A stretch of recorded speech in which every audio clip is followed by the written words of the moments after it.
Public 24x7 के दर्शकों को मेरा नमस्कार, मेरा प्रणाम। आज हम एक राष्ट्रवादी इतिहासकार के साथ बैठे हुए हैं, प्रोफेसर कपिल कुमार। जय हिंद कर्नल साहब। प्रोफेसर कपिल कुमार किसी परिचय के मोहताज नहीं है। हाँ, राष्ट्रवादी इतिहासकार अब तो कुछ देखने को मिल रहे हैं, लेकिन वो उन दिनों में इनकी जो शैली थी या इनका जो अप्रोच था इतिहास के तरफ, वो बाकी जो पेड इतिहासकार थे, और किसकी बातें कर रहा हूँ मैं, वही कैम्ब्रिज और ऑक्सफोर्ड वाले इतिहासकार जो कि भारतीय इतिहास को सीखने पढ़ने वहाँ जाते थे, ठीक है ना। ब्रिटेन जाते थे और बाद में अमेरिकन यूनिवर्सिटीज़ में भी जाने लगे।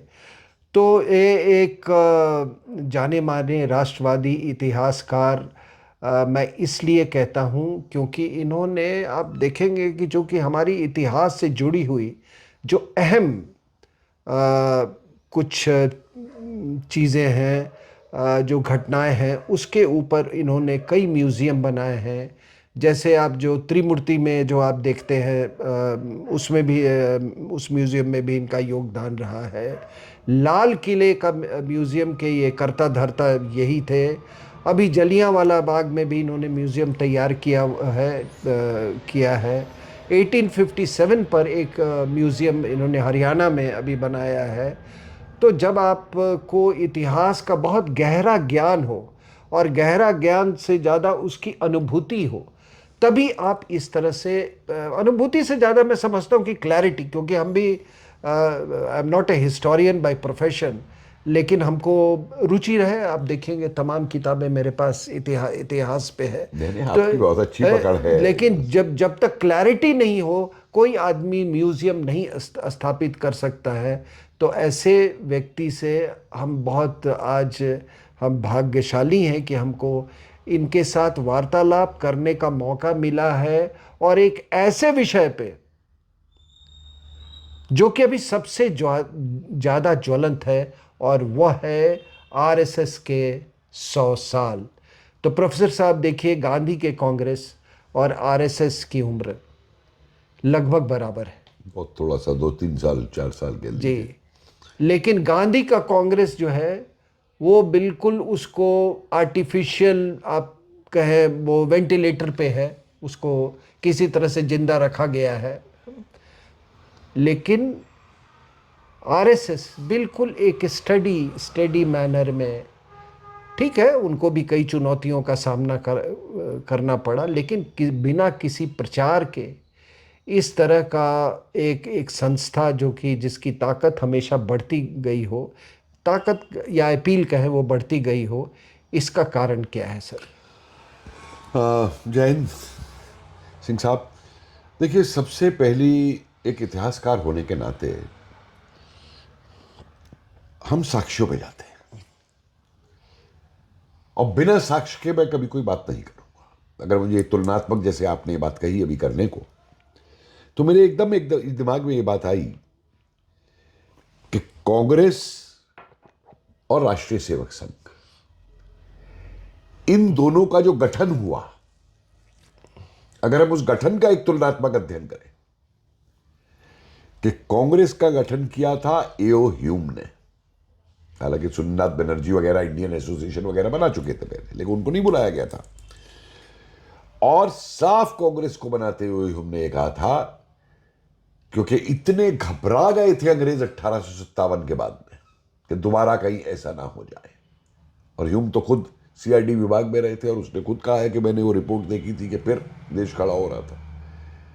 तो उसने कहा था, हमें एक ऐसा संगठन चाहिए जो अंग्रेजों के, हमारे जो यहाँ पे वो होते हैं हथकंडे या काम, उनके खिलाफ जो विरोध उठता है, उसके खिलाफ एक सेफ्टी वॉल बन जाए। जी। तो कांग्रेस का एक सेफ्टी वॉल्व के तौर पे जन्म हुआ इस देश के अंदर, जिस सेफ्टी वॉल्व को उन्होंने बाकायदा बाखूबी निभाया 1947 तक। कि जितने हमारे देश के क्रांतिकारी थे, जितने हमारे यहाँ किसान आंदोलन हुए, आज़ाद हिंद फौज हुई, नौसैनिक विद्रोह हुआ, श्रमिकों के आंदोलन हुए, उन सबको हमेशा कांग्रेस ने दबाया और वो अहिंसा और चरखा और वो सब अपना चला के अंग्रेजों का अपना लगे रहे। खैर उस पर मैं थोड़ा आगे आऊंगा बाद में। अब इसके विपरीत आप आरएसएस का उद्भव देखिए कि किन परिस्थितियों में होता। किसी विदेशी ने नहीं किया आरएसएस का सही बात। संगठन, और ऐसे समय में होता है जबकि भारत के अंदर अंग्रेजों के संरक्षण में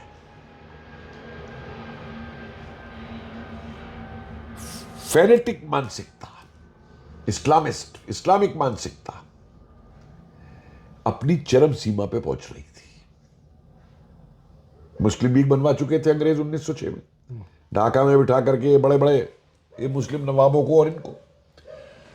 बंगाल का विभाजन कर चुके थे 1905 में हिंदू मुस्लिम आधार मान के। मिल्ले मिंटो रिफॉर्म के अंदर 1909 में पृथक चुनाव क्षेत्र ला चुके थे, हिंदुओं के अलग मुसलमानों के अलग। उधर कांग्रेस अपने घुटने टेक चुकी थी। लखनऊ समझौता कर लिया था कांग्रेस ने 1916 में, मान लिया था इन पृथक इलेक्टोरेट्स को मुस्लिम लीग के साथ में। और उसके बाद में जो 1920 और 25 के बीच में होता है इस देश में कि एक ऐसा मुद्दा जिस मुद्दे का भारत से, भारत के राष्ट्रवाद से, भारत की भूमि से दूर दूर तक मतलब नहीं है, गांधी वो खिलाफत का चोगा पहन के दुनिया के भारत के सामने आ जाते हैं। मुझे तो लगता है, मतलब मेरा अपना मानना है कि गांधी ने ही पाकिस्तान की नींव रखी थी खिलाफत मूवमेंट को सपोर्ट करने के लिए।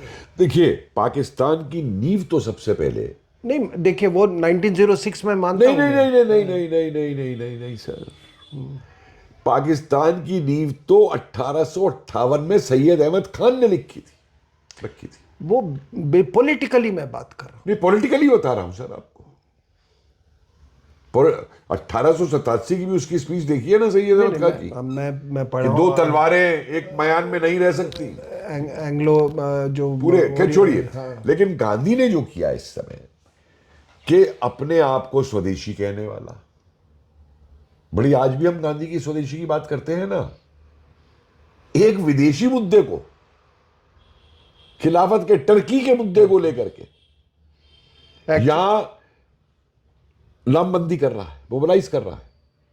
तो ये जो वोट पॉलिटिक्स की आज भी हम बात करते हैं ना, अपीजमेंट की, एक्चुअली सर अगर मैं आपको बताऊं, ये जो एक्सटर्नल और इंटरनल ओरिएंटेशन है मुस्लिम्स का हमारे देश में जो रहा, वो खिलाफ सो कॉल्ड खिलाफत मूवमेंट एक्चुअली कैलिफेट मूवमेंट, ठीक है, उसी समय ये हो गया था। और जब आपकी भावनाएं जो हैं भारत से जोड़ दिया, बाहर से जोड़ दी, और आज भी वही पैलेस्टीन से जोड़ दीजिए। बिल्कुल, पाकिस्तान की जो पाकिस्तान और पैलेस्टीन और हमारे अंदर का पाकिस्तान की वही भावनाएं हैं। आप बिल्कुल सही कह रहे हैं कमल साहब। और आप ये देखिए कि मजे की बात उस समय देखिए कि एक राष्ट्रवादी नैरेटिव भी था मुसलमानों के अंदर। अजीम उल्लाह, अशाक उल्लाह रेवोल्यूशनरी होते हैं उस समय। यहां तक मैं कहूंगा, कुछ लोगों को पसंद नहीं आएगा, कि जिन्ना जो है, आपको मालूम है तिलक का वकील था, बाल गंगाधर तिलक का, जिनको ये माना जाता है कि उन्होंने हिंदुत्व का सबसे बड़ा वो लिया। और बाल गंगाधर तिलक से किसी ने कहा था कि मुसलमान है तुम्हें सजा करा देगा, और तिलक नहीं माने थे। और उसी जिन्ना ने, जब गांधी ने ये खिलाफत को सपोर्ट दी, तो जिन्ना ने खिलाफत मूवमेंट का विरोध किया था, और ये कह के विरोध किया था कि इसका हमसे कोई लेना देना नहीं। लेकिन कांग्रेस को, गांधी को तो हवाई चाहिए थी।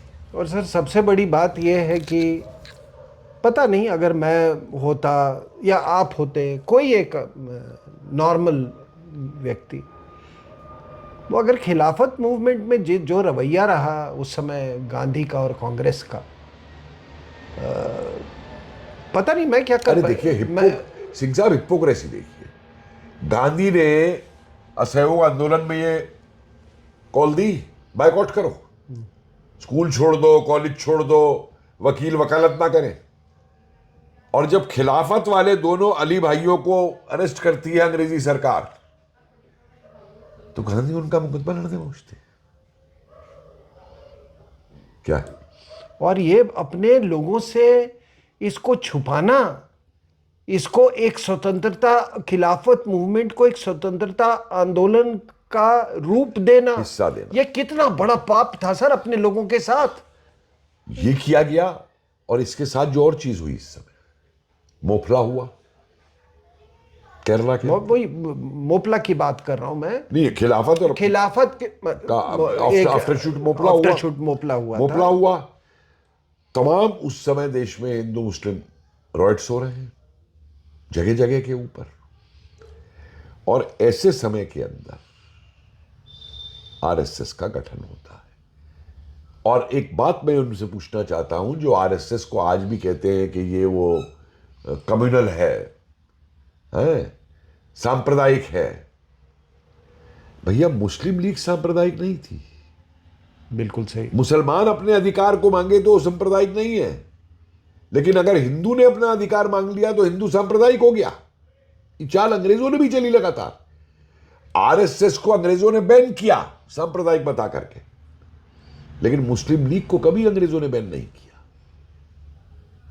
जिंदगी भर, क्योंकि उनकी बनाई हुई थी, उनके लॉयलिस्ट थे, उनको द्वितीय विश्व युद्ध में भी पूरी मदद दी। तमाम चीजें जो अंग्रेजों ने की है पूरे इसके अंदर। और इन परिस्थितियों के अंदर अगर एक संगठन ये आता है, जो संगठन उस समय भी मुस्लिम विरोधी नहीं है, उसने कोई जाके हमले नहीं किए मुसलमानों के ऊपर। आरएसएस ने कोई, जब ये बना है, जब से बना है, कोई हमले नहीं किए। तो 47 में जाकर के सेल्फ डिफेंस में अपने को, अपनी आत्मरक्षा के लिए खड़े हुए हैं। लेकिन मुस्लिम लीग क्या करता था? क्या करवाया था जिन्ना ने 16 अगस्त को 1946 के दिन डायरेक्ट एक्शन डे में कलकत्ता के अंदर? आज वो सामने आ गया है, कलकत्ता फाइल्स। तो परेशानी हो गई 1940 तो में। इसलिए ये कहना कि आरएसएस जो है, और आप देखिए इनकी जो वो है, पहली ही प्रार्थना जो है, पहली लाइन जो है, वो मातृभूमि को अर्पित है। और ये कहना भाई कि तुम चाहे किसी भी धर्म का पालन करो, लेकिन देश जो है तुम्हारा, तुम्हारी मातृभूमि जो है। प्रोफेसर साहब, एक इस पे मैं एक बात मैं आपसे डिस्कस करना चाहता हूँ, जो अभी हाल फिलहाल में हुआ है। देखिए, आपको तो मालूम है कि इस्लाम जब जब उसका तूफान चला, कंट्री आफ्टर कंट्री उसके आगोश में आ गया, गिरते चले गए। यहाँ पे हिंदुस्तान में बड़ी मुश्किल हुई उनको, और तभी गजवाए हिंद का वो हुआ। गजवाए कर नहीं पाए कभी। कभी नहीं कर। मुगल बादशाह भी अपने आप को बादशाह हिंदुस्तान कहते थे, लेकिन कभी हिंदुस्तान पे कब्जा नहीं कर पाए। आज भी सर, कि सऊदी अरेबिया को या और तमाम अरब में कई मुल्क हैं जिनको अपनी सुरक्षा के लिए पाकिस्तान की मिलिट्री चाहिए। जो अरब की फौज ने इन लोगों को कन्वर्ट किया था, उन कन्वर्ट्स की फौज चाहिए। आज उनको अब जो भी कह ले, माने या ना माने, है तो ये सनातन, ये मतलब इनके बाप दादा तो सनातन के ही थे। सिंह साहब, तो आज ये बड़ी सोचने वाली बात है, बहुत सोचने की बात है कि आज देखो, आज आपको पाकिस्तान की जरूरत पड़ी और 1960 से आपको पड़ रही है। आपको आज सनातन की जरूरत पड़ रही है। वो भी और याद दिला दूं आपको, उस यमन के अंदर हुतियों को मारने के लिए एक जमाने में वो 10,000 मारे थे। ये जनरल जिया ने जाके वहां पे उस समय जॉर्डन के अंदर 25,000 वहां मुसलमान को मुसलमान मारते हैं, तब इनमें से किसी की आवाज नहीं निकलती। हिंदुस्तान में कोई सुई भी इधर से उधर हिल जाए तो दुनिया भर में चिल्लाना शुरू हो जाएगा। थोड़ा सा मैं एक जैसे आपका मैंने वो आर्टिकल पढ़ा जो आपने ऑर्गेनाइज़र के लिए लिखा था, तो उसमें एक अगर हम थोड़ी टाइम लाइन पे जाएं जी। कि फ्रीडम मूवमेंट का, तो देखिए 1857 होता है, फिर कांग्रेस बनती है जो कि सेफ्टी वाल्व आपने करते हैं। उसके बाद एक रेवोल्यूशनरी फेज़ आता है हमारे उसमें। रेवोल्यूशनरी फेज़ के आने आने के बाद वो 21st सेंचुरी में आते आते सावरकर और अरबिंदो और ये काफ़ी मतलब ये होता है।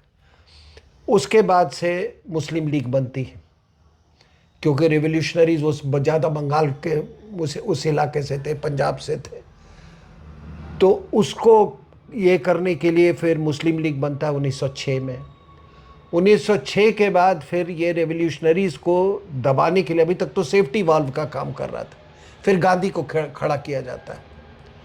गांधी ने फिर वो गांधी आते हैं और ये सब जो है इनको सप्रेस हो जाते हैं। जितने रेवोल्यूशनरी से थे, आई एम टोल्ड कि many of them out of just frustration they turn towards communism. उस समय वो लेनिन नहीं, का उस समय देखिए एक चीज और भी थी उस समय कम्युनिज्म की। देखिए इन लोगों को सोवियत यूनियन रूस में क्या हो रहा था उसी का मैं बात कर वो रहा खबर नहीं थी यहाँ पे। नहीं, मैं बताता हूँ हूँ। आपको। अंदर खाने क्या हो रहा था वो किसी को खबर नहीं थी। तो ये जो रूस की क्रांति है ये मात्र उस समय एक सिंबल बना कि जो उत्पीड़क है उसको उखाड़ के फेंका जा सकता है। तो वो प्रेरणा लेकर के बिना मार्क्सिज्म को समझे हुए हमारा बहुत सारा जो युवा था वो उस तरफ हुआ और एक बड़ी मजेदार की चीज हुई। इसको अंग्रेजों ने बढ़ाने में बहुत बड़ी मदद की। मैं जब अपनी पीएचडी के लिए वो देख रहा था फोर्टनाइटली रिपोर्ट्स, तो 1917 के बाद उसमें एक ऊपर पहला कैप्शन हो गया था, बोल्शेविक मीनेस इन इंडिया, कि भारत में क्या खतरा है। और मजे की बात यह है कि जब पहली बार किसान सभा बनती है, मदन मालवीय और ये मिलकर के वो किसान यूपी किसान सभा बनाते हैं, तो किसान सभा का ट्रांसलेशन अंग्रेजी में लिखा जाता है किसान सोवियट्स, जिनका कोई दूर दूर तक मतलब भी नहीं है मतलब कम्युनिस्टों से। तो ये और यही टेक्निक इन्होंने देखिए दोबारा भी अपनाई है। हम आएंगे उस पर। नहीं तो ये जब गांधी उसके बाद नॉन कोऑपरेशन करते हैं, फिर खिलाफत मूवमेंट करते हैं, तब तक तो हेडगेवार साहब मतलब शुरू में तो कांग्रेस में ही थे। नहीं, कांग्रेस से पहले हेडगेवार जो थे जी, क्रांतिकारी अनुशीलन पार्टी के Yes. बंगाल में मेंबर रहे थे। ये मत When he was in Calcutta Medical जो College। ये रोज चिल्लाते हैं ना टीवी चैनल्स के ऊपर, हाँ हाँ। देश के लिए क्या किया, देश के लिए क्या किया। अरे जनाब, एक क्रांतिकारी दल का मेंबर होना और उसके साथ काम करना, इनके पतलूने ढीले हो जाएंगी कभी ये उस बात को करेंगे तो। और वो स्टूडेंट थे Calcutta medical Calcutta college. Medical college के जमाने में मेडिसिन पढ़ते हुए, डॉक्टरी करते हुए अनुशीलन क्रांतिकारी दल के मेंबर थे। तो अगर हेडगेवार के जगह पे अगर मैं होता या आप होते या कोई, जैसे मैं नॉर्मल लोगों की, ये बाकी जिसका मैंने नाम लिया पहले वो सब एबनॉर्मल लोग थे, ठीक है, कोई भी देशभक्त तो क्या करेगा। वो खिलाफत मूवमेंट के बाद उन्होंने कहा कि भाई ये तो कोई नेशनलिज्म है नहीं, नहीं। आप एक चीज देखिए ना सिंह साहब, तो गांधी की जब वार्ता होती है कलकत्ता के अंदर पुराने रेवोल्यूशनरीज के साथ में, तो जब ये असहयोग आंदोलन चलता है तो रेवोल्यूशनरी एक साल अपना रोक देते हैं कार्यक्रम। और जब ये चौरी चौरा की घटना के बाद में वापस ले लेता है आंदोलन को, तो आप 1922 से लेकर के और 1929-30 तक देखिए, बीच में रेवोल्यूशनरी आंदोलन कितना सशक्त होकर के भारत में खड़ा हुआ, क्योंकि वो मेथड फेल हो गया गांधी का, एक्सपेरिमेंट फेल हो गया, रियलिटी सामने आ गई कि असलियत क्या है। और मैं आपको एक और बात बता दूं, जब ये डायरेक्ट एक्शन डे होता है तो गांधी के उस पे खतरा था, तो शूरावर्दी ने बुलाया गांधी को। आपको मालूम है ना, शूरावर्दी ने गांधी से कहा कि भाई आपके प्रोटेक्शन का, he never said no, I don't want protection. फिर उनको कहा कि लेकिन वो सब वो गोपाल पाठा के जो लोग थे। आप आए सर, मैं आपको बताऊं सुहारवर्दी ने गांधी को बुलाया क्यों, ये भी बता दूं मैं। अगर शांति ही करवानी थी तो डायरेक्ट एक्शन दे करके मारा क्यों होता हिंदुओं को? तो पहले दिन तो मार खा गए शुरू के दिन हिंदू इनसे। और जब गोपाल पाठा और इन्होंने शस्त्र दे करके इनका जवाब दिया और जब ये पिटने लगे, तब इन्हें गांधी की याद आई कि अरे बचाओ हमें गांधी, आ जाओ बचाओ हमें। और इस घटना से रिलेटेड एक और चीज मैं आपको बता दूं, जो अक्सर लोग कई ना पुस्तकों में लिखी गई है या हो गई है, लेकिन नेहरू के सिलेक्टेड वर्क्स में ही मौजूद है। नेहरू भी गए कलकत्ता, लेकिन नोआखली नहीं गए। और वहां से जब इधर आ गए तो गए मुजफ्फरपुर, आपका बिहार का इलाका, क्योंकि मुजफ्फरपुर में डायरेक्ट एक्शन देकर जवाब दिया गया था और भयंकर राइटिंग हुई थी। और मालूम है वहां पे नेहरू ने क्या भाषण दिया? उसकी स्पीचेस में मौजूद है, कपिल कुमार नहीं कह रहे हैं इस चीज को, कि अगर तुमने ये राइटिंग नहीं रोकी तो मैं एयरफोर्स से तुम्हारे ऊपर बम डलवाऊंगा, एयरफोर्स से तुम पर बम डलवाऊंगा। जो अंग्रेजों ने किया था जलियांवाला बाग के बाद में। जलियांवाला बाग के अगले दिन गुजरांवाला में जब विरोध की उसकी सभाएं हुई जलियांवाला बाग की 1919 में, तो अंग्रेजों ने एयरफोर्स से बम डलवाए थे गुजरांवाला के अंदर।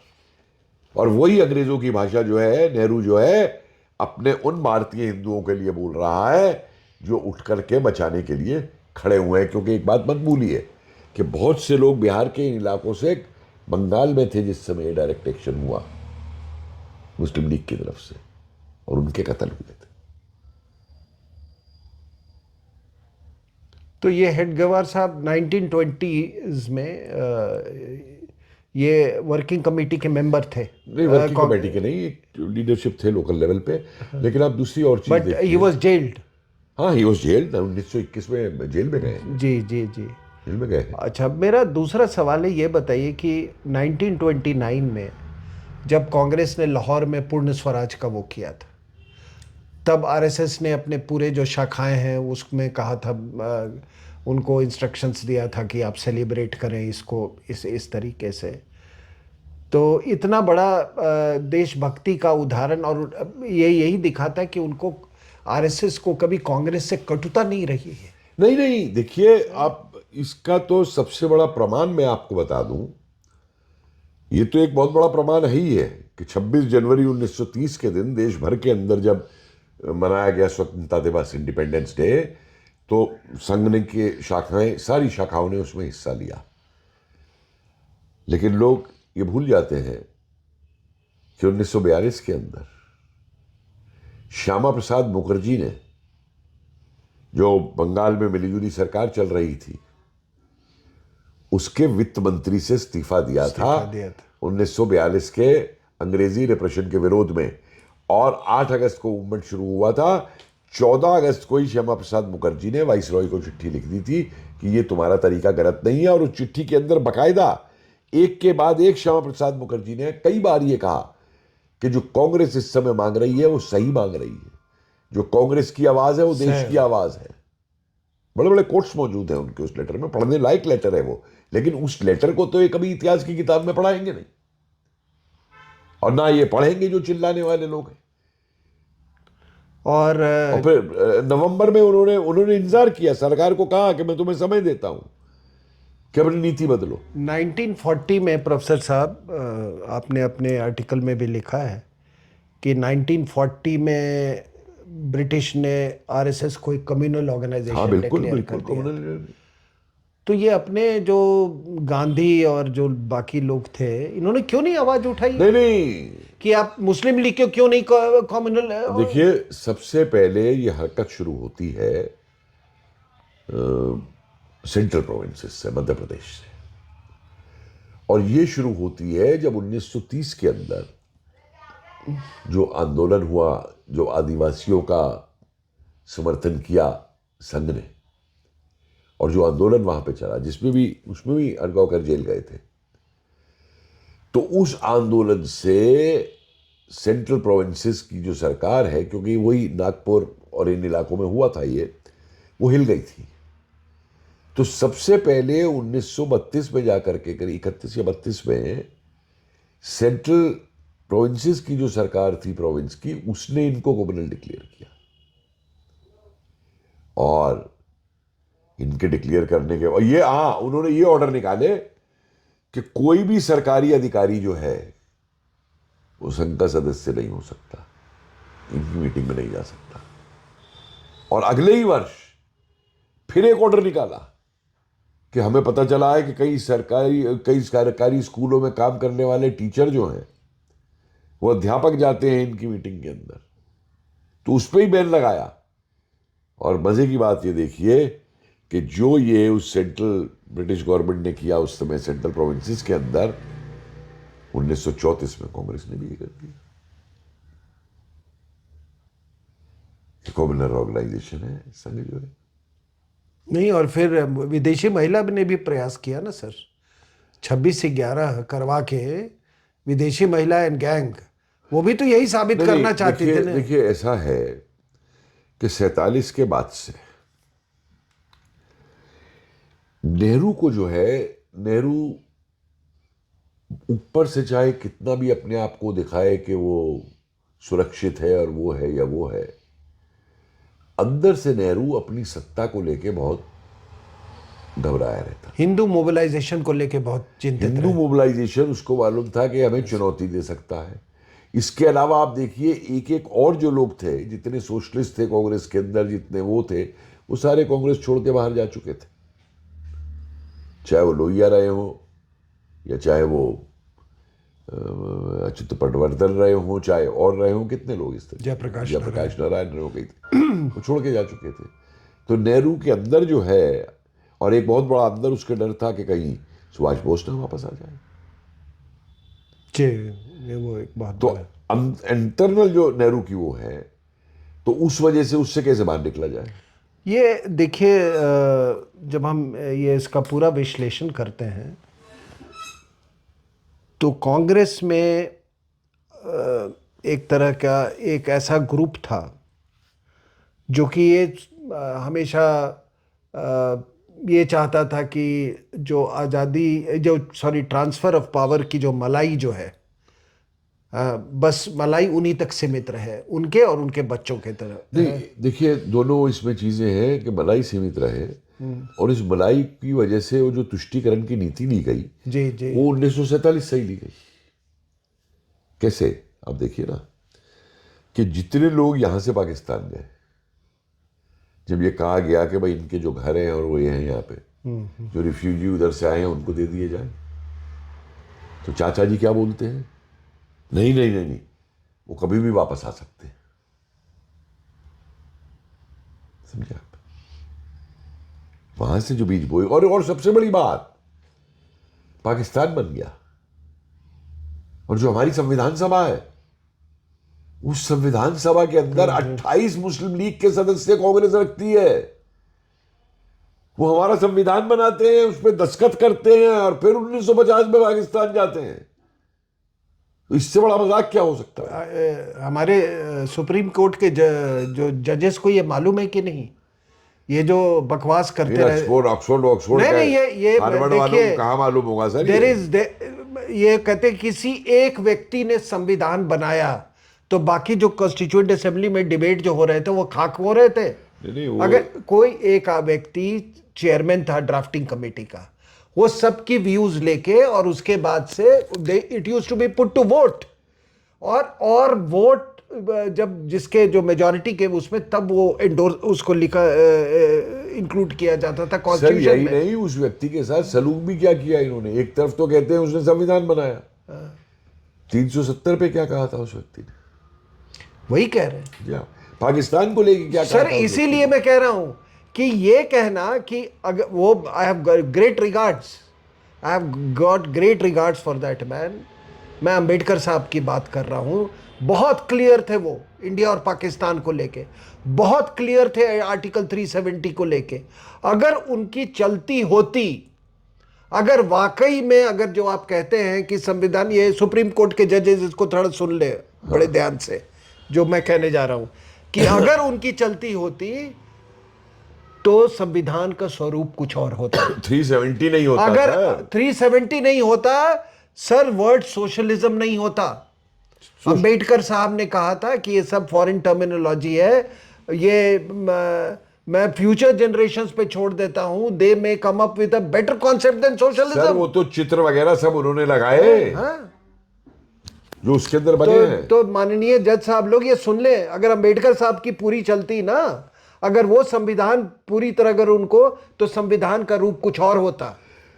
सिंह साहब, अगर नेहरू की पूरी चल जाती, अगर वो उस समय, वो तो बाई चांस वो चीज रह गई नहीं, ये तो कॉमनवेल्थ को भी संविधान में रखवा देता है। एक बात मत भूलिए, नहीं एक बात मत भूलिए, गांधी ने ये प्लीड किया था कि हमारा जो झंडा है तिरंगा, इसके अंदर यूनियन जैक भी लगा दिया जाए। अच्छा, अरे वाह, यही नहीं, कमाल। यही नहीं सर, वो जो कॉरिडोर की डिमांड की थी पाकिस्तान ने, हाँ, वो तो हमने सुना है। और उसने सब, देखिए आज की युवाओं को ही बताया नहीं जाता कि वो पाकिस्तान मांग रहा था कि वेस्ट पाकिस्तान से लेके ईस्ट पाकिस्तान तक एक पूरा कॉरिडोर बन जाएगा, और उस कॉरिडोर के इर्द गिर्द जो बस्तियां होंगी वो सिर्फ मुसलमानों की होगी। इस चीज को लोग पढ़ाया ही नहीं जाता इन चीजों। अच्छा प्रोफेसर, और एक और चीज मैं आपको बता दूं कि कराची से जब जहाज आ रहे थे हिंदुओं के बैठ करके, उन जहाजों तक को रोक दिया। और जब आपने ये बात थोड़ी सी छेड़ी दी है, जो दलित आना चाहते थे वहां से, ये वो श्री प्रकाश की किताब में है, उनके सिरों के ऊपर जो है बंदूक तान दी गई थी कि तुम यहां से चले गए तो हमारी मैल कौन उठाएगा। ये आज बात करते हैं दलित मुस्लिम अलायंस की। खैर, अब इन परिस्थितियों के अंदर देखिए, संघ ने, एक बात मैं कहूंगा, संघ बड़बोला नहीं बना। तो आपको याद होगा जब वो डिक्लेयर हुआ था कि पेंशन मिलेगी फ्रीडम फाइटर्स को, तो कितने नकली सर्टिफिकेट भी जेलों से आ गए थे कि साहब 6 महीने जेल में रहो। शेमलेस। दूसरी तरफ आप देखिए, 42 का मैंने आपको बताया ही, श्यामा प्रसाद मुखर्जी का, उनका रेजिग्नेशन और वो सब, आपके पटना में ही जो युवक, हाँ, ये देवीपत चौधरी और जगतपति कुमार, और आपने अपने आर्टिकल में इनका वर्णन किया है। और ये मैं बता दूं, भारत, ये युवा के लिए और बिहार के लोगों के लिए कितनी गर्व की बात है। ये देवीपत चौधरी जो मिलर स्कूल वहाँ पे था, उसके छात्र थे, और उसका नाम बदल के रखा गया है। वो जो आप सेक्रेटेरिएट के ऊपर में, आप वो बाहर में जो आप देखते हैं, वो पूरा एक उनकी प्रतिमा जो बनाई हुई है, वो लोगों की जो झंडा लेके जा रहे हैं 42 में। और जगतपति कुमार, ये वहाँ के औरंगाबाद के एक जमींदार परिवार का लड़का था, पढ़ रहा था। हाँ, पढ़ रहा था। इन लोगों ने अपनी आहुति दी, प्राणों की आहुति दी। और मैं ये भी बता दूं आप लोगों को कि ये दोनों लड़के आरएसएस के थे। यही नहीं, देखिए वो मैंने 1930 वाला तो आपको बता ही दिया, वो जो नागपुर और विदर्भ और इन एरियाज में जो जंगल सत्याग्रह जिसको जी जी जी जी, जिसका आंदोलन साहब थे, उसमें भी थे, वो भी थे। अच्छा, उसके बावजूद आप मुझे ये बताइए कि जो चुनाव भी हो, मान लीजिए 1937 के चुनाव हुए या 1946 के चुनाव हुए, संघ ने कभी कांग्रेस का विरोध नहीं किया उन चुनावों में। और दूसरी तरफ एक और बात बताता हूं मैं आपको, जब 1945 सितंबर से एक भयंकर आंदोलन देश में खड़ा हुआ, स्वतः जो आंदोलन हुआ, वो नेहरू खुद हैरान था कि ये क्या हो रहा है। आजाद हिंद फौज के रिहाई के लिए, और जो नारे लगे कि आजाद हिंद फौज को छोड़ दो, लाल किला तोड़ दो, वो जो नारे लगे थे, उस समय पे हिंदू महासभा के सेक्रेटरी ने कलकत्ता में जाकर के स्टैंड लिया था कि आजाद हिंद फौज के सैनिकों की उंगली भी मत छू देना, नहीं तो इतना खून खराबा होगा देश में। क्योंकि ये वो सैनिक हैं जो बैरिस्टर सावरकर के कहने के ऊपर अंग्रेजी सेना में भर्ती हुए थे और उनके आदेशानुसार आजाद हिंद फौज में चले गए। और मेरे पास वो, मैंने निकाली जब आर्काइव्स में से वो चिट्ठियां उन सिपाहियों की जो कह रहे हैं इस बात प्रोफेसर को। साहब, एक बात मैं आपसे आपकी राय जानना चाहता हूँ इस पे कि 1920 से लेकर 42 तक आप अगर आंदोलन देखें तो you can count it on finger tips. Non cooperation movement 1920, बीच में बिल्कुल गैप, सिविल सत्याग्रह, वो सविनय अवज्ञा आंदोलन, ठीक सॉल्ट है। सत्याग्रह 30 में, 1930 दांडी मार्च, ठीक है ना सर। उसके बाद तो ये फिर ये क्या, तो गवर्नमेंट ऑफ इंडिया एक्ट 1935, और फिर जो आज के जो कहते हैं कि हम इस जेल में गए उस जेल में गए, वो तो सर 1937 में मिनिस्टर बन गए थे। सर मैं आपको एक जेल पे, और वही लोग फिर बाद में भी मिनिस्टर बने। जेल पे मैं आपको एक बड़ा इंटरेस्टिंग, अच्छा सर, नहीं, लेट मी कंप्लीट दिस। 1942 में सर जिन्ना ने तो साफ कह दिया था कि भैया मैं सपोर्ट कर रहा हूँ आपका, मेरी पूरी सेवाएं आपको समर्पित है, ठीक है ना। वर्ल्ड वॉर 2 में हमारे यहाँ लोगों ने, आपने ऐलान कर दिया 8 अक्टूबर 8 अगस्त 1942 को, ठीक है। कोई भी जब इस तरह का आप आंदोलन, तो ये बहुत नॉर्मल सी बात है कि जितनी टॉप लीडरशिप है वो देश के अलग अलग कोने में चली जाती है, अंडरग्राउंड हो जाती है उसके संचालन के लिए। ये सब के सब अंग्रेज के पास गए, एक लाइन में खड़े हो गए और एक लाइन में सबको वो पकड़ के ले गए वहां से। सर इसके पीछे को रौच भी बहुत बातें हैं। 1920-21 में जब असहयोग आंदोलन चलाया गया, या 1930 में सविनय अवज्ञा आंदोलन चलाया गया, तो बाकायदा कांग्रेस ने एक प्रोग्राम की घोषणा की कि ये हमारा सकारात्मक प्रोग्राम है, ये नकारात्मक प्रोग्राम है। 1930 के अंदर भी बाकायदा प्रोग्राम ही नहीं घोषित किया गया कि कैसे नमक विद्रोह और कानून तोड़े जाएंगे, बल्कि ये तक योजना बनाई गई कि जो वॉलंटियर कांग्रेस के जाकर के अपनी गिरफ्तारी दे देंगे, उनके घर वालों की देखभाल पीछे कौन करेगा, समझे। लेकिन 1942 के अंदर,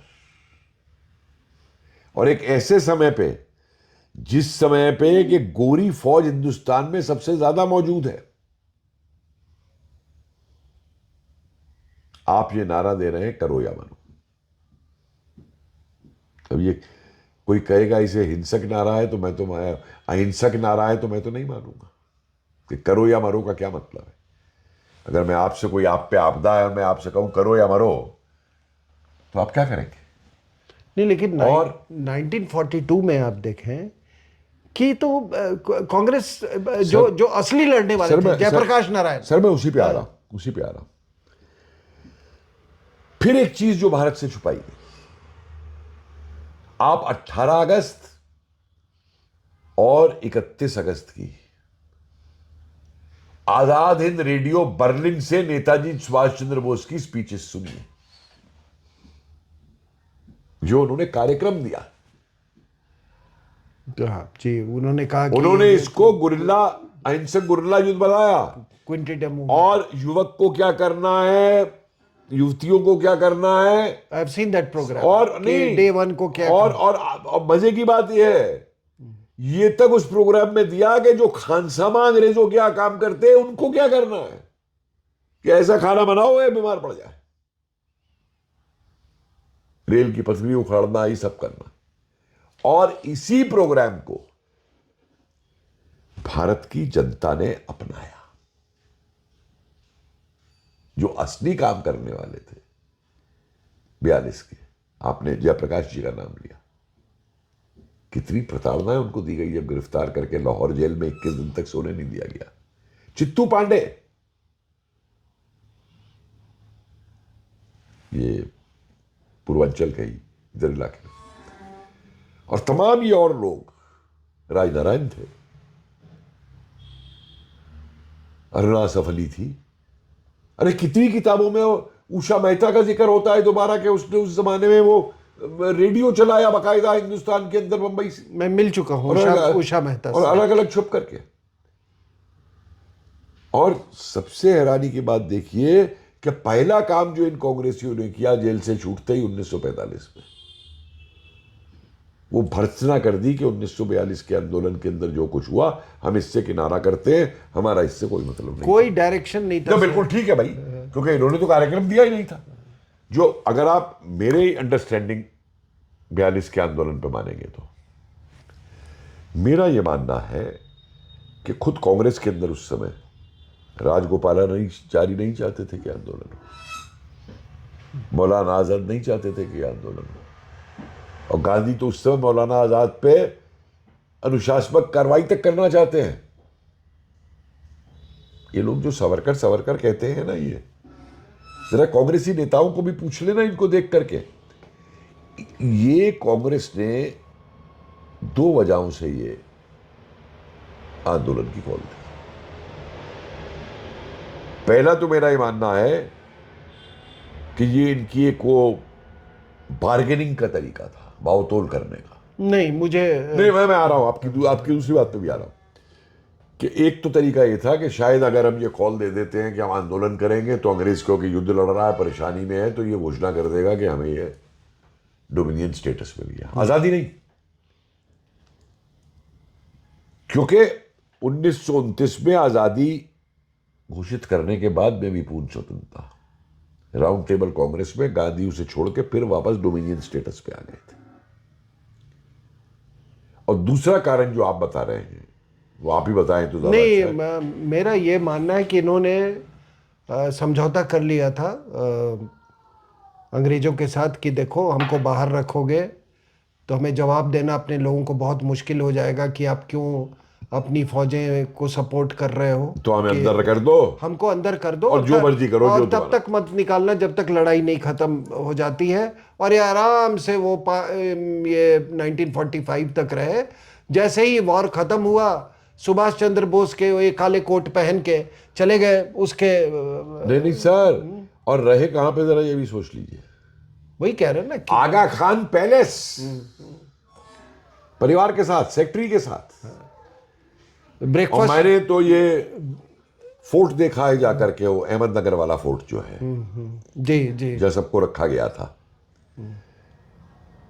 बड़ी मजेदार चीज देखने को मिली इस फोर्ट में सर। उस जगह को बचा के रखा गया है फोर्ट के अंदर, वो जो बैरक्स है जिनमें इन्हें रखा गया था, और हर कमरे के बाहर एक वो लगी हुई है तख्ती कि इस कमरे में पट्टाभी सीतारमैया थे, इस कमरे में मौलाना आजाद थे, सबके नाम लगे हुए हैं, और इस कमरे में जवाहरलाल नेहरू थे।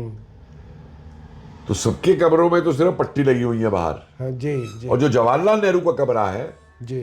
उसमें उनकी अचकन भी टंगी हुई है, अच्छा डिस्कवरी ऑफ इंडिया भी रखी हुई है, जी एक डेस्क भी रखा हुआ है, जी कलम भी रखी हुई है, जी। बिस्तर भी उनका लगा हुआ है।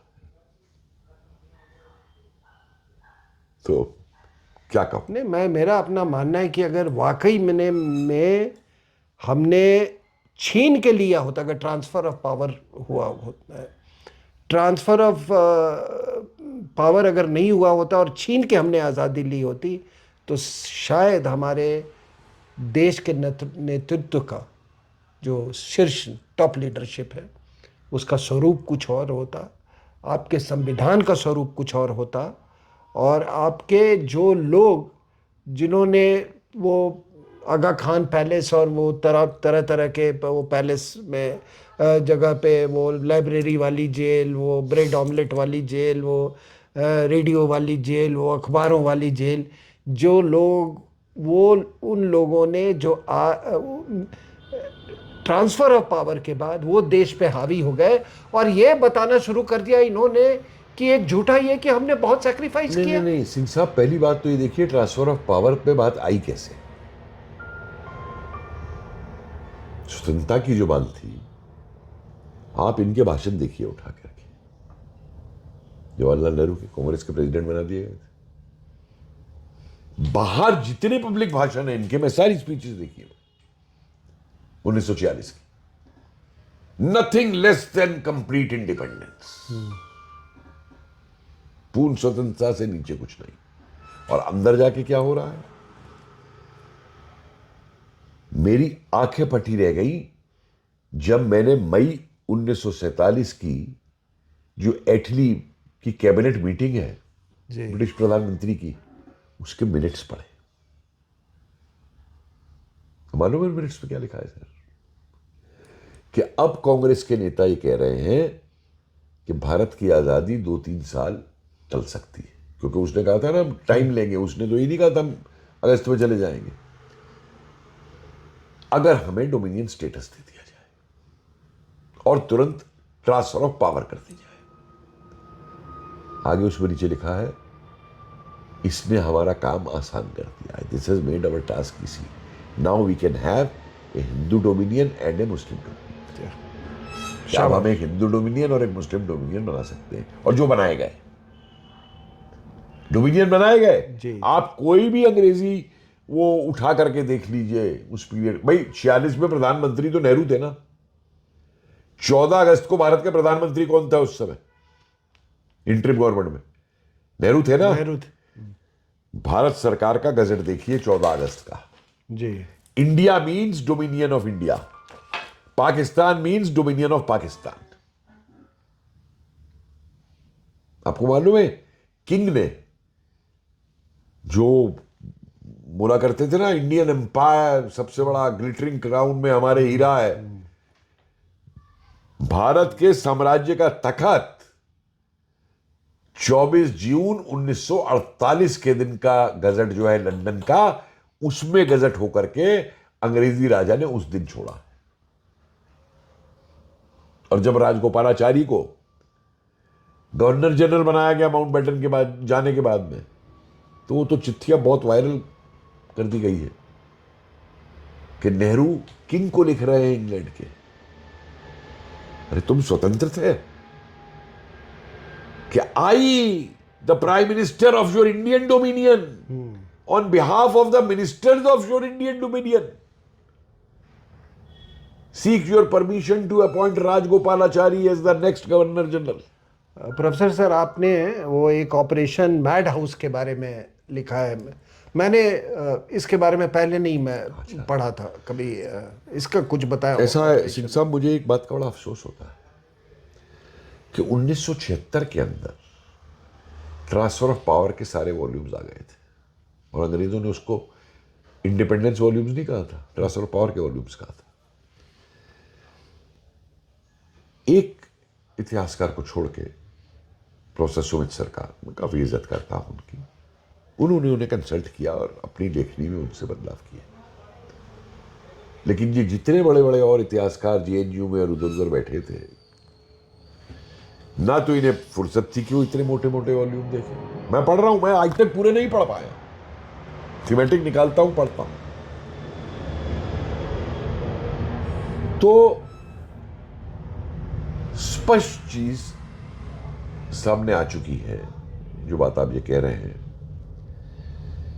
कि माउंटबेटन को यहां पे भेजा इसलिए गया था कि तुम्हें विभाजन करना है, समझे? और आने से पहले वो चर्चिल से मिला था, और चर्चिल ने उसको ये कहा था, don't forget my Muslim friends, और माउंटबेटन ने आश्वासन दिया था, आई विल नॉट। लेकिन हुआ क्या था, नवंबर 1945 से, तो ये ऑपरेशन मैड हाउस क्यों बना हुआ है इसलिए बैकग्राउंड बता रहा हूं। नवंबर 1945 में Auchinleck, commander in chief British forces का भारत में, ये 3 सर्वे करा चुका है ब्रिटिश इंडियन आर्मी के अंदर, और वो लिखता है कि every Indian officer worth his salt is today A nationalist. तमाम रिपोर्ट आ गई थी कि नौसैनिक क्रांति, नौसैनिक लोग, हवाई जहाज, ये लोग आजाद हिंद फौज के सपोर्ट में आ गए थे, अपने पैसे भी बेचते थे तमाम। भी मेरी अगली किताब में आ रहा है ये सब, एक एक जगह का मैंने वर्णन किया है उसके अंदर कि खाली कह देने से बात नहीं बनती कि ये हो रहा था, कहाँ पे हो रहा था, कैसे हो रहा था। और उसके बिहाफ पे औखिनलेक ये लिखता है नवंबर 1945 में वाइसरॉय वेवल को कि 1857 जैसी स्थिति पैदा हो गई है और अगर हमें भारत में रहना है तो हमें भारत को दोबारा जीतना होगा और इसके लिए मुझे 1 लाख यूरोपीय सिपाही चाहिए होंगे। और बात यहीं तक नहीं रुकी, इतनी इतनी मोटी फाइल्स आर्काइव्स में मौजूद हैं सर कि 1 लाख कैसे लाए जाएंगे, क्या बहाना बनाया जाएगा कि बहाना ये बना लो कि इंडोनेशिया में युद्ध चल रहा है तो ये ट्रांजिट में बीच में मौजूद रुक के लिए आए हैं, पूरा का पूरा। और जो भयंकर स्थिति उस समय पैदा हो गई थी, अरुण आसफ अली को मैं कोट करूंगा, तो गांधी बार बार कहते थे partition will be over my dead body. अब आई न समझिए इस समय की, एक तरफ मुस्लिम लीग डायरेक्ट एक्शन लेकर आती है, अड़ी हुई है फेनेटिक्स के ऊपर, और दूसरी तरफ देश की जनता जो है पेशावर में, कराची में, रावलपिंडी में, तमाम इनके जो गढ़ माने जाते हैं वहां मिल करके आजाद हिंद फौज की रिहाई के लिए लड़ रही है पूरे देश के। और ऐसे समय में अरुणा आसफ अली ने गांधी को लिखा था कि आप पाकिस्तान का विरोध करने को आंदोलन क्यों नहीं छेड़ते, आप तो जनता के आदमी। सही बात, सही बात, सही बात। आप तो आंदोलन स्पेशलिस्ट थे, तो गांधी कहता है कि हिंसा हो रही है इसलिए मैं नहीं छूंगा। तो उसने कहा देखिए हिंदू और मुसलमान मिलकर लड़ रहे हैं। तो गांधी कहता है but they have joined hands at barricades. और अरुणा आसफ अली जवाब देती है कि they can join hands only at barricades, अंग्रेज के खिलाफ 57 के उत्तर से। और वही गांधी जो पहले कहते थे कि ये मैं ऑपरेशन मैड हाउस, हाँ, तो जब ये परिस्थिति उत्पन्न हो गई और इनको ये लगने लगा, देखिए अंग्रेज के दिमाग से 1857 कभी बाहर नहीं निकला। सबसे हंसी की बात यह है कि जब भी ये तारीख 10 मई की नजदीक आती थी ना, तो ये चाहे कहीं भी हो अंग्रेज, ये अपने बीवी बच्चों को अगर किला है तो किले में भेज देते थे और शहर में है तो शहर से कैंटोनमेंट में भेज देते थे कि दोबारा ना हो जाए। बल्कि एक बड़ा बढ़िया उदाहरण मैंने सीआईडी रिपोर्ट का देखा है, शायद 1918 का है, इलाहाबाद का, कि वो आनंद भवन में कोई शादी होनी थी इनके परिवार में मई के महीने में, तो लोग इकट्ठे हो रहे थे जैसे पुरानी शादियों में होता है, बहुत परिवार आते हैं। तो एक सीआईडी वाले ने लिख दिया था 10 मई की तारीख आ रही है, लोग इकट्ठे हो रहे हैं, शायद ये पर कुछ करना चाहते हैं। समझा? तो उससे जो इनकी मानसिकता बनी हुई थी और एक इतना बड़ा भय था उस समय। आप मद्रास के गवर्नर की रिपोर्ट्स देखिए, ऊटी कैंटोनमेंट है आपका, ऊटी कैंटोनमेंट में जो इनके अंग्रेजों के परिवार थे वो क्या कह रहे हैं कि जितनी जल्दी हमें जो है भारत से बाहर निकालो। लाहौर के अंदर एक अंग्रेजी अफसर को घेर लेते हैं ये हमारे युवक, तो वो कहता है, और वो नारा लगाते हैं भारत छोड़ो, गेट आउट। तो कहता है मेरी तो अगले महीने की टिकट बुक है जहाज से, कल की बुक करवा दो, मैं तो कल चला जाऊंगा। रिकॉर्ड पे है ये चीजें। नहीं, ये जो तो सुनिए ना, इस पे क्या होता है कि ये जब पैनिक फैला है और इन्हें ये डर लगा कि हमारा कत्लेआम ना हो जाए, 57 ना हो जाए, तो वेवल ने एक प्लान बनाई थी जिसको उसने नाम दिया था ऑपरेशन मैड हाउस। पूरी डिटेल्स उस प्लान में क्या है वो अभी तक आज तक बाहर नहीं आ पाई उस डॉक्यूमेंट के अंदर, लेकिन कुछ चीजें क्योंकि इधर उधर जो उनका जिक्र हो रहा था कॉरस्पॉन्डेंस के अंदर, और ये ऑपरेशन मैड हाउस की फाइल वेवल ने जब माउंटबेटन आ गया तो अपनी सेफ से निकाल के उसको दी थी जब उसको चार्ज हैंड ओवर करना। और इसके अंदर एक बात ये थी कि वर्स्ट कम वर्स्ट अगर ये हुआ, अगर ये सब विद्रोह और ये सब होता है, तो हम तुरंत पाकिस्तान बना देंगे वहां और पाकिस्तान में जाके हम शरण ले लेंगे। तो अंग्रेजों का कितना बायस था पाकिस्तान वो के आज लिए। भी है सर। आज भी है। अब तो खैर थोड़ा भुगत भी रहे हैं।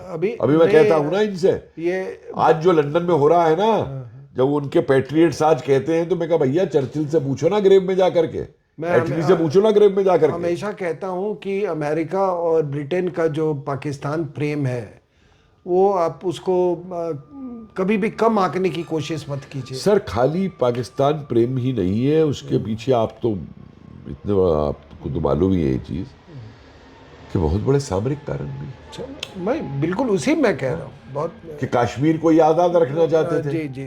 कि सेंट्रल एशिया को कंट्रोल करें। ट्रेवेंकोर को लोग भूल जाते हैं। ट्रेवेंकोर ने भी तो मना कर दिया था ना भारत में आने से। पाकिस्तान एक स्ट्रैटेजिक प्रोजेक्ट था और उस स्ट्रैटेजिक प्रोजेक्ट को सफल बनाने के लिए हमारे जो कांग्रेस की लीडरशिप ने थी पूरा सहयोग किया था। सिंह साहब, मेरा तो ये मानना है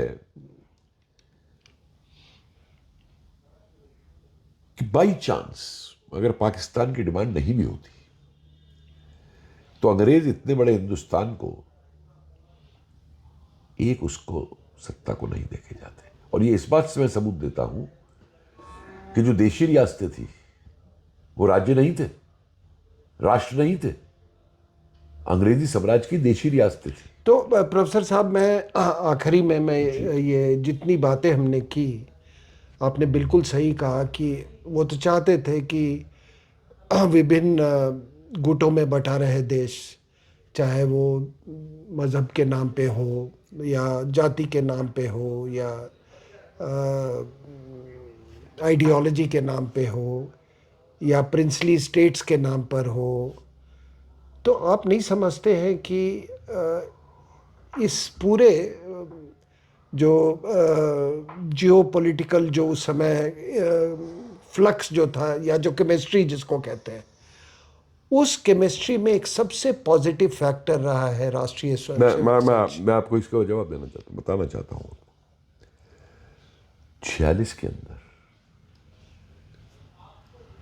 संघ आगे आया। ये जो कहते हैं ना अखंड भारत की, कभी कभी कहते हैं सावरकर ने टू नेशन थ्योरी दी थी। मतलब हंसी आती है इन लोगों पे मुझको।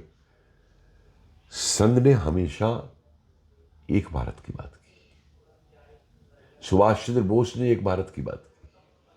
बहुत खिलाफ थे वो, सबको साथ लेके चलना चाहते थे, लेकिन सांप्रदायिकता के बहुत खिलाफ थे। तभी से मतलब 1920-22 में ही सुभाष ने विरोध किया था इस सेपरेट इलेक्टोरेट्स का। मांडले की जेल से विरोध किया था।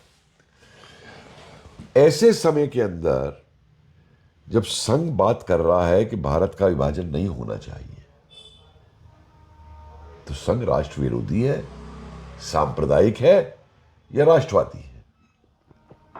उसके बाद एक बहुत भयंकर चीज जो होती है, इनको, नेहरू को, गांधी को, इन सारे कांग्रेस के लीडर्स को ही मालूम था कि विभाजन होगा तो भयंकर हिंसा होगी। क्योंकि उससे पहले लाहौर हो चुका था, पेशावर हो चुका था, कई स्थानों में दंगे हो चुके थे। मुझे ये बताइए, नेहरू जी तो प्रधानमंत्री थे ना इंटरिम गवर्नमेंट के। इन लोगों ने क्या योजना बनाई थी कि कत्लेआम ना हो और दंगे ना हो? उल्टे इन्होंने तो अंग्रेजों से ये समझौता कर लिया कि पार्टीशन की अगर कोई वायलेंस होगी तो उसमें जो अंग्रेजी सेना यहां मौजूद है वो अंग्रेज उसमें कोई हिस्सा नहीं लेंगे किसी भी तरफ से, और रोकेंगे नहीं वायलेंस को। माउंटबेटन ने लिखा है खुद कि अगर ये एग्रीमेंट नहीं होता तो शायद इतने लोग नहीं मरते पार्टीशन के अंदर। और इसी समय पे एक जो श्यामा प्रसाद मुखर्जी ने किया, तो पूरा बंगाल जा रहा था ईस्ट पाकिस्तान बन के। भाई श्यामा प्रसाद मुखर्जी थे जिन्होंने वो नक्शा बनाया कि हिंदू भी है मौजूद। लेफ्टिनेंट गवर्नर को भेजा बंगाल के, तमाम जगह खत डाले, इनको डाले कांग्रेस वालों को, तब जाके वेस्ट बंगाल बनता है। मुस्लिम लीग तो कलकत्ता के बिना मानने के नहीं दे रहा था जिन्ना। और आखिरी में और नहीं, एक दो लाइन बस यहां पे मैं और आपको लास्ट में बता दूं।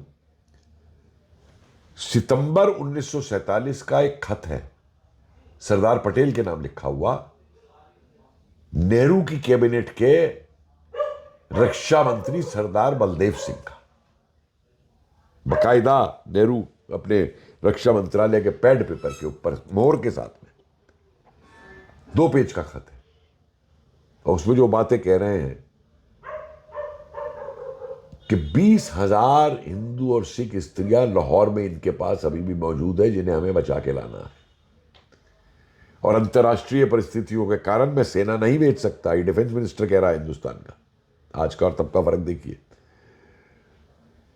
तो सरदार पटेल से ये कह रहा है कि आप आरएसएस के जो स्वयं संघ के जो सबसे बड़े चालक हैं, उनसे बात करिए, नाम लेकर के कह रहा है, हमें उनकी मदद चाहिए, क्योंकि कई युवा तैयार हैं वहां वॉलंटियर बन के जाने के लिए, तैयार करने के लिए। तो आरएसएस अपने वॉलंटियर भेजे।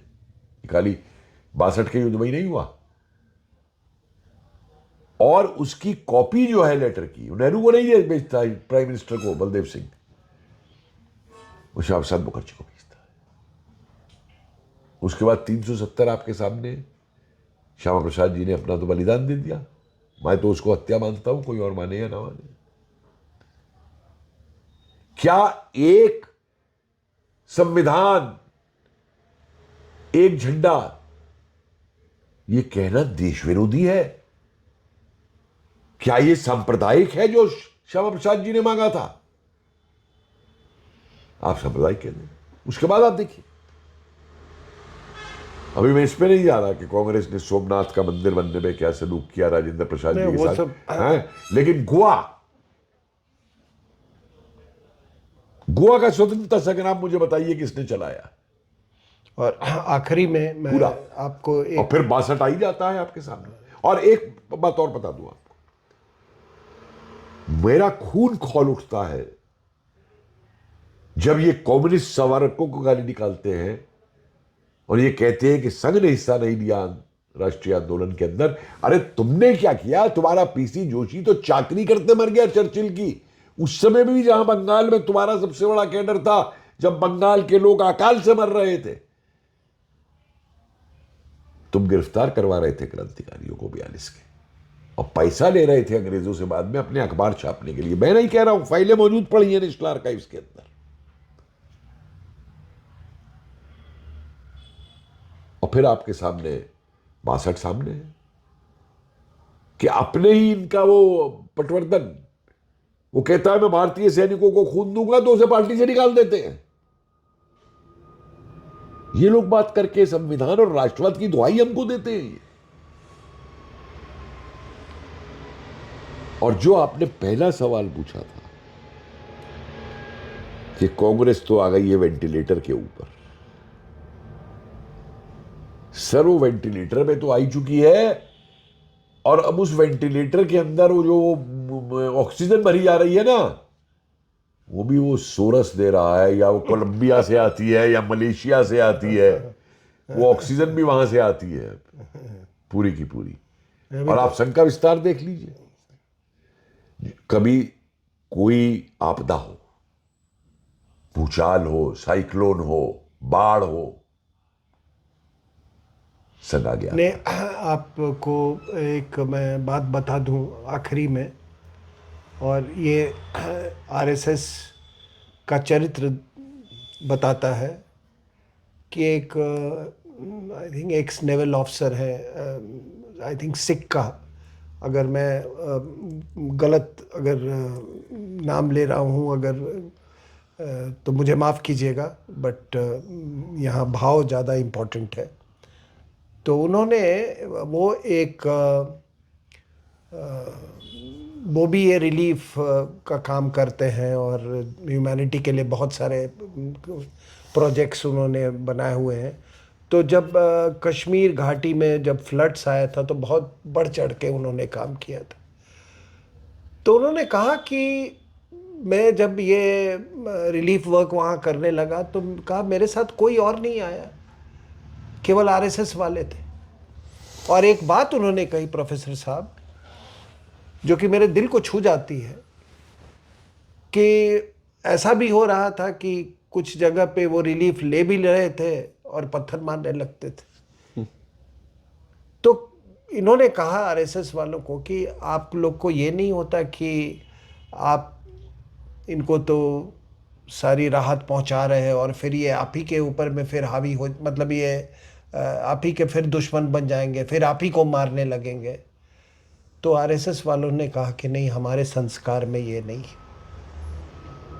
हम राहत पहुंचा रहे हैं, और जब हम राहत पहुंचा रहे हैं तो हम ऐसी बातों पर हम ध्यान नहीं देते सर मैं कि आगे आगे आगे क्या होगा। ये इंसानियत के खिलाफ है। आखिर में आपकी दो बातें कह के मैं इसको वो करूंगा। देखिए, सर्वधर्म संभावा या वासुदेव कुटुंबकम, ये आज भी हम दुनिया के सामने कहते हैं ना जी। कि हमने तो हजारों साल पहले ये दिया। लेकिन मेरा आज ये मानना है कि अगर उस जमाने में वो गजवा हिंद करने वाले होते और आतंकी होते तो हमारे ऋषि मुनि सिद्धांत नहीं देते। सही बात। पहली बात।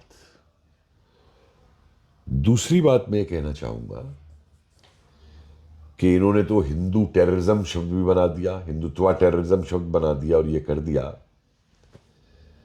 मैं इन लोगों को ये बताना चाहूंगा कि अगर हिंदू सांप्रदायिक होता और हिंदू अगर टेररिस्ट होता